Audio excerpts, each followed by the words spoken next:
There is nothing more frustrating than finishing a plumbing repair, turning the water back on, and seeing a steady drip coming from the connection you just tightened.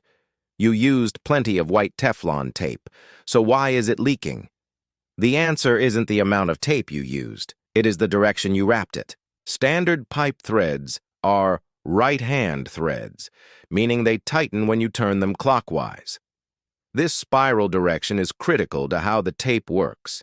If you wrap the tape counterclockwise against the threads, the end of the tape faces the wrong way. As you screw the female fitting onto the pipe, the metal threads catch the edge of the tape and peel it back. This causes the tape to bunch up into a useless ball of plastic inside the joint, leaving gaps where water can easily squeeze through. To fix this, use the plumber's grip. Hold the pipe in your left hand and the roll of tape in your right hand. Lay the end of the tape on top of the threads and unroll the tape downwards, away from you. This forces you to wrap clockwise. Now the seam of the tape is facing the same direction as the tightening motion. When you screw the fitting on, it glides over the tape's edge, smoothing it down and pressing it deeper into the threads.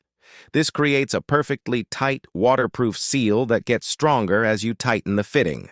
No bunching, no unraveling, and most importantly, no leaks.